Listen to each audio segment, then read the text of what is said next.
ಸಂಬಂಧಪಟ್ಟಂಥ ಮಂತ್ರಿಗಳೆಲ್ಲ ಕೂತ್ಕೊಂಡು ಚರ್ಚೆ ಮಾಡಿದ್ದೀವಿ ನಾವೇನು ಸ್ಟ್ಯಾಂಡ್ ತಗೋಬೇಕು ಅಂತ.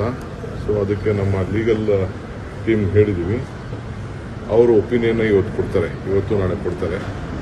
ಅದನ್ನೇ ಅಲ್ಲಿ ನಾವು ಪ್ರೆಸೆಂಟ್ ಮಾಡ್ತೀವಿ. ಒಟ್ಟಾರೆ ನಮ್ಮದು 524 ಅಡಿಗೆ ಏನು ನಾವು ತೆಗೆದುಕೊಂಡು ಹೋಗ್ಬೇಕು ಅಂತಿದ್ದೀವಿ. ಅದಕ್ಕೆ ನಮ್ಮ ಪದ್ಧತಿ ಇದೆ.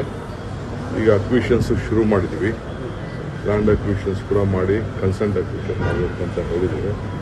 ಅದಕ್ಕೆ ಹಣನೂ ಇಡಲಿಕ್ಕೆ ಎಲ್ಲ ಥರದ ಸಿದ್ಧತೆಯನ್ನು ನಾವು ಮಾಡ್ಕೊಳ್ತೀವಿ. ಆಂಧ್ರ ತೆಲಂಗಾಣಕ್ಕೆ ಒಂದು 13 TMC ಲಾಭ ಆಗುತ್ತೆ ಅಂತ ವಿಶ್ಲೇಷಣೆ ಮಾಡ್ತಾ ಇದ್ದಾರೆ. ಎಷ್ಟಾರು ಅವ್ರಿಗೆ ಲಾಭ ಆಗಲಿ, ಎಷ್ಟಾರು ನಷ್ಟ ಆಗಲಿ, ನಮ್ಗೆ ಎಷ್ಟಾರು ಲಾಭ ನಷ್ಟ. 524 TMC ಇದು ಅಡಿವರೆಗೂ ನಾವು ಕಟ್ಟಬೇಕು. 524 ಮೀಟ್ರ್ವರೆಗೂ ನಾವು ಕಟ್ಟಬೇಕು. ಅದಕ್ಕೆ ಎಷ್ಟು ಬೇಕೋ ಅಷ್ಟು ನಾವು ಮಾಡ್ತೀವಿ. ಸರ್, ಇನ್ನೊಂದು ರಾಹುಲ್ ಗಾಂಧಿ ಹೇಳಿಕೆಗೆ ಆಕ್ಷೇಪ ವ್ಯಕ್ತಪಡಿಸಿದ್ದಾರೆ. ಅವರು ಕೂಡಲೇ ಸಾರಿ ಕೇಳಬೇಕು ಅಂತ ಹೇಳಿದ್ದಾರೆ. ರಾಮ ಪೌರಾಣಿಕ ಅನ್ನುವಂತ ವಿಚಾರವನ್ನ ಯಾರು ರಾಹುಲ್ ಗಾಂಧಿ ಅವರು ಹೇಳಿದ್ರು. ಯಾರು ಹೇಳ್ತಾ ಇರೋದು? ಬಿಜೆಪಿನವರು ಕ್ಷಮೆ ಕೇಳಬೇಕು ಅಂತ ಹೇಳಿದ್ದಾರೆ. ನನಗೆ ಮಾಹಿತಿ ಗೊತ್ತಿಲ್ಲ. ಪಕ್ಷದಲ್ಲಿ ಮಾತಾಡ್ತೀನಿ. ಸರ್, ಇವತ್ತು ಮೀಟಿಂಗ್ ಮಾಡ್ತಿದ್ದಾರೆ. ಏನಿಲ್ಲ, ಬೆಂಗಳೂರು ನಮ್ಮ ಟನಲ್ ರೋಡು ಶುರು ಮಾಡಬೇಕು. ಟೆಂಡರ್ ಕರೀತಾ ಇದ್ದೀವಿ.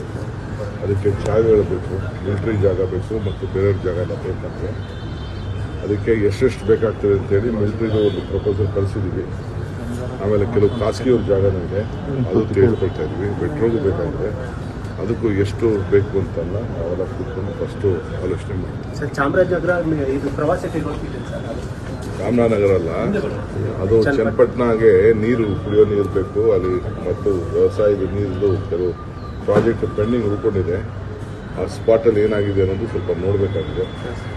ಏನೇನು ಅಲ್ಲಿ ಫಾರ್ಮಲ್ ರೈತರ ಸಮಸ್ಯೆ, ಬೇರೆ ಸಮಸ್ಯೆ ಇದೆ. ಅದಕ್ಕೆ ನಾನು, ಯೋಗೇಶ್ ಅವರು, ನಮ್ಮ ಸುರೇಶ್ ಅವರು, ಬೇರೆಲ್ಲ ಸ್ಪಾಟ್ ನಮ್ಮ ಲೀಡರ್ಸ್ ಎಲ್ಲ ಸ್ಪಾಟ್ ವಿಸಿಟ್ ಮಾಡಿ ಏನಾದರೂ ನಮ್ಮ ರೈತರಿಗೆ ರಿಕ್ವೆಸ್ಟ್ ಮಾಡೋದಿದ್ದರೆ ಮಾಡೋಣ ಅಂತ ಅದಕ್ಕೆ